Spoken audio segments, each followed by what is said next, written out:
अस्सलाम वालेकुम my dear students. आज जो हम पढ़ने जा रहे हैं वो है कोवलेंट बॉन्ड। इससे पहले हम स्टडी कर चुके हैं आयोनिक बॉन्ड की। आयोनिक बॉन्ड क्या है, आयोनिक बॉन्ड कैसे बनता है? वो बनता है by complete transfer of electrons from one atom to another.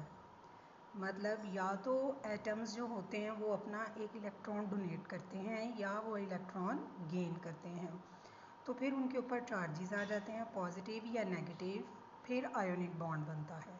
लेकिन आज हमने जो पढ़ना है वो है covalent bond which is form due to mutual sharing of electrons. लेकिन इसमें गेनिंग और डोनेशन नहीं होती इलेक्ट्रॉन्स की। या तो इलेक्ट्रॉन सिर्फ और सिर्फ इसमें इलेक्ट्रॉन शेयर होते हैं, ना डोनेट होते हैं और ना ही गेन होते हैं। जैसे कि इसकी डेफिनेशन में भी है a chemical bond is formed by mutual sharing of electrons between bonded atoms is called covalent bond. अब कोवलेंट बॉन्ड्स की 3 टाइप्स हैं। Single covalent bond. Single covalent bond कैसे बनता है? A bond form by mutual sharing of one electron. Single covalent बनेगा ही इसलिए कि जब एटम्स आपस में वन इलेक्ट्रॉन पेयर जो है वो एक दूसरे के साथ शेयर करेंगे। जैसा कि है हाइड्रोजन के आउटर मोस्ट शेल में, वैलेंस शेल में ओनली वन इलेक्ट्रॉन है।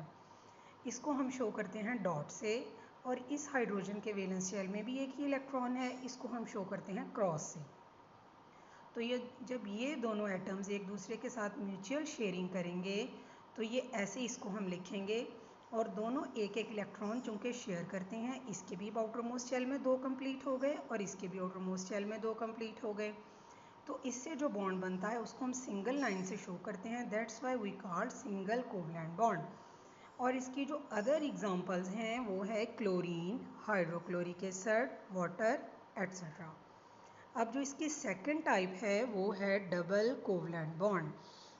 Double covalent bond is formed by mutual sharing of 2 electron pairs between bonded atoms is called double covalent bond। मतलब ऑक्सीजन के आउटर मोस्ट शेल में 6 electrons हैं जिसको हम cross से शो कर रहे हैं।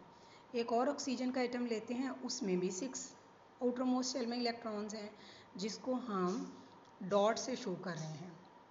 जब ये दोनों एटम्स एक दूसरे के साथ बॉन्डिंग बनाएंगे तो ये 2 इलेक्ट्रॉन पेयर्स जो हैं वो शेयर करेंगे। और ऐसे इस ऑक्सीजन के एटम के आउटर मोस्ट शेल में भी 8 इलेक्ट्रॉन्स कंप्लीट हो जाएंगे और इस ऑक्सीजन एटम के आउटर मोस्ट शेल में भी 8 इलेक्ट्रॉन्स कंप्लीट हो जाएंगे।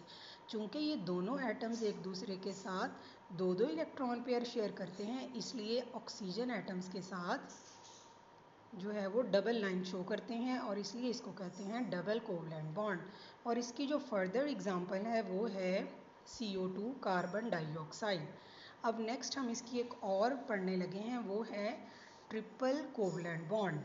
Triple covalent bond is formed by mutual sharing of 3 electron pairs between bonded atoms is called triple covalent bond. For example nitrogen atom. अब जो नाइट्रोजन एटम है उसके outer most shell में 5 electrons होते हैं। मतलब इसको अपना आउटर मोस्ट शेल कंप्लीट करने के लिए, ऑक्टेट में जाने के लिए, 8 में जाने के लिए इसको 3 इलेक्ट्रॉन्स चाहिए। अब ये क्या करता है, ये देखें नाइट्रोजन एटम, इसके आउटर मोस्ट शेल में 5 हैं तो हम उनको डॉट से ज़ाहिर कर रहे हैं इधर।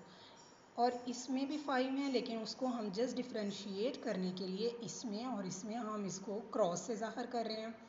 अब ये दोनों एक दूसरे के साथ 3 इलेक्ट्रॉन्स शेयर करेंगे तो इस नाइट्रोजन के भी आउटर मोस्ट शेल में 8 हो जाएंगे और इस नाइट्रोजन के आउटर मोस्ट शेल में भी 8 हो जाएंगे। इसलिए चूँकि ये 3 इलेक्ट्रॉन्स शेयर करते हैं तो यहाँ पे हम इसको 3 लाइन से ज़ाहिर करेंगे which is called triple covalent bond.